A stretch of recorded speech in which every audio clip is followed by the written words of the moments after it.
Halo Sobat IMC, penyakit jantung masih menjadi salah satu penyebab kematian tertinggi di seluruh dunia. Tapi sayangnya masih banyak orang tidak menyadari adanya masalah di jantung sampai terjadi serangan jantung atau komplikasi yang lebih serius. Oleh karena itu, pemeriksaan jantung secara rutin minimal setahun sekali sangat penting untuk menjaga kesehatan jantung dan mencegah terjadinya komplikasi yang serius sejak dini.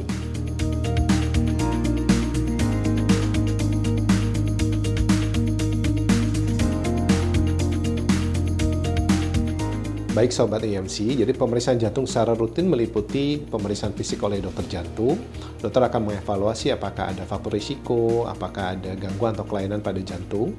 Lalu berikutnya adalah pemeriksaan EKG atau elektrokardiografi.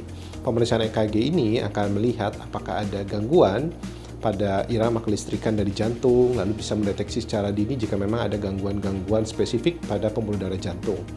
Lalu berikutnya ada pemeriksaan lain seperti stress test atau treadmill test. Pemeriksaan ini untuk melihat apakah ada masalah atau gangguan pada jantung, terutama di arteri koroner jantung, terutama jika terjadi adanya stenosis atau penyumbatan dari pembuluh darah jantung. Berikutnya ada pemeriksaan lain yaitu pemeriksaan ekokardiografi. Pemeriksaan ini bisa melihat fungsi pompa dari jantung, apakah ada kelainan dari katup-katup jantung atau kelainan struktural lain yang bisa kita deteksi dengan tepat melalui ekokardiografi. Jika memang diperlukan, ada pemeriksaan lain yang bisa kita lakukan, yaitu pemeriksaan CT kardiak atau MR koroner. Ini bisa melihat secara detail apakah ada masalah atau tidak dari pembuluh darah jantung. Bisa mendeteksi stenosis atau penyumbatan yang signifikan dari pembuluh darah jantung.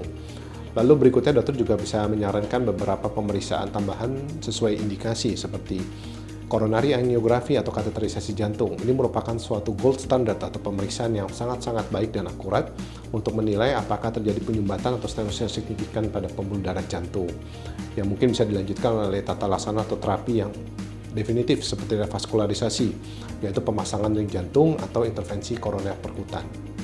Hai Sobat IMC, jadi pemeriksaan jantung setahun sekali memiliki banyak sekali manfaat. Pertama, kita bisa mendeteksi secara dini jika memang terjadi gangguan pada pembuluh darah jantung atau mungkin ada pembengkakan pada jantung. Seperti kita tahu bahwa penyakit jantung ini disebabkan oleh banyak faktor seperti multifaktorial ya. Salah satunya adalah faktor risiko yang wajib kita ketahui dan deteksi secara dini seperti pertama, tekanan darah ya. Jika memang ada hipertensi atau tekanan darah tinggi, sebaiknya segera deteksi dini lebih baik. Lalu apakah ada gangguan lain seperti kolesterol tinggi atau dislipidemi, bahkan juga kadar gula yang tinggi atau diabetes mellitus. Nah, semuanya ini bisa kita deteksi dengan dini pada pemeriksaan jantung secara rutin setahun sekali. Sehingga diharapkan resiko terjadinya serangan jantung dan komplikasi bisa lebih minimal. Ditambah dengan pola hidup yang sehat, semuanya bisa menjaga kesehatan kita dengan lebih baik. Jangan tunggu gejala muncul, segera jadwalkan pemeriksaan jantung Anda sekarang ke Rumah Sakit IMC Pulau Mas.